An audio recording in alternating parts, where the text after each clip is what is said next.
Hello, నేను doctor Soumya Reddy, consultant gynaecologist and fertility specialist, GSS hospital, Hyderabad. So diet in fertility, ఇప్పుడు fertility problems అన్నిట్లో మందులతోనే answers వచ్చేవి. కొంత life style changes చేసుకోవాలి. And equally important food అనేది చాలా ఇంపార్టెంట్. ఇప్పుడు జంక్ ఫుడ్ కానీ బయట ఫుడ్ కానీ అది ఎక్కువ ఈజీ అవైలబుల్ ఉండి బయటకి వెళ్ళడం, బయట తినడం అనేది ఎక్కువైపోయి దానివల్ల కూడా కొన్ని హార్మ్ఫుల్ ఎఫెక్ట్స్ వస్తున్నాయి. అది కూడా ఫర్టిలిటీ మీద పడుతుంది.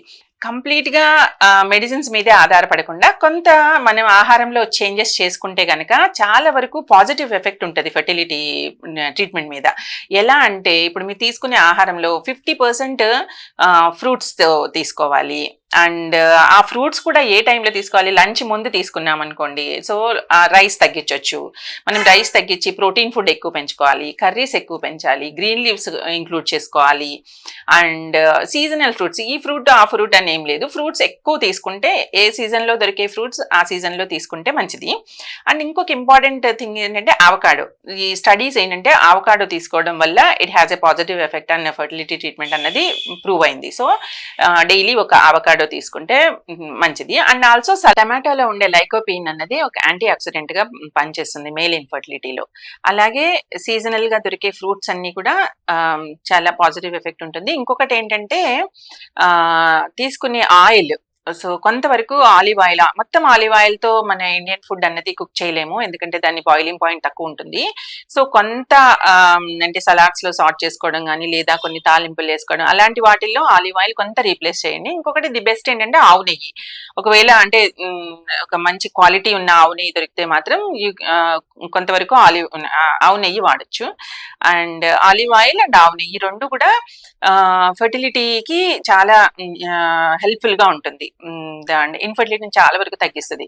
అండ్ ఇంకొకటి ఏంటంటే ఇప్పుడు మనం రెగ్యులర్గా వాడే ఫ్రీడమ్ ఆయిల్ అలాంటివన్నీ కొంత తగ్గించుకుని వాటిని రీప్లేస్ చేసి ఆలివ్ ఆయిల్ అండ్ ఆవు నెయ్యి వాడాలి. అండ్ ఇంకొకటి ఏంటంటే ఇప్పుడు the most important thing male ఇన్ఫర్టిలిటీలో కొంచెం అంటే కొంతమందికి అంటే చాలా వరకు తెలిసే ఉండొచ్చు, బట్ కొంతమంది ఏంటంటే జిమ్కి వెళ్తా ఉంటారు. జిమ్కి వెళ్ళడం వల్ల పెద్ద ప్రాబ్లం ఏం లేదు, కానీ జిమ్ అయిన తర్వాత వాళ్ళు ఒక ప్రోటీన్ షేక్ ఇస్తారు, దాంట్లో టెస్టోస్టెరాన్ ఉంటుంది. Once you take that protein shake, the count automatic గా కౌంట్ తగ్గిపోతుంది.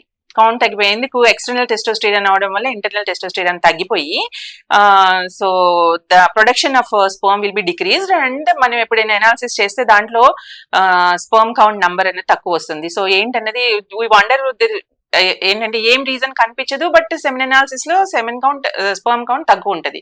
So this is the studies indicate that the gym చేసిన తర్వాత ప్రోటీన్ షేక్ తీసుకుంటే కనుక స్పర్మ్ కౌంట్ తగ్గుతుందని. So avoid taking protein shake, అంటే జిమ్ చేసిన తర్వాత ప్రోటీన్ షేక్ తీసుకోకండి.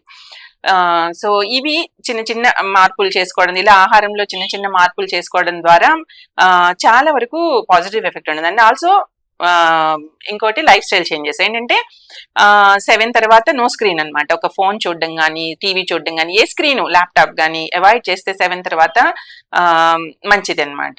And also early to bed, early to wake up అనేది. ఇక నైట్ డ్యూటీ చేసే వాళ్ళకి మనం ఏం చేయలేము, అంటే దానికి ఆల్టర్నేటివ్ ఏం లేదు కాబట్టి నైట్ డ్యూటీ చేసే వాళ్ళు ఏంటంటే ఇనఫ్ రెస్ట్ తీసుకునేటట్టు చేస్తే 8 hours సాలిడ్ స్లీప్ ఉండేటట్టు చూసుకుంటే మంచిది. And also including yoga in your life style.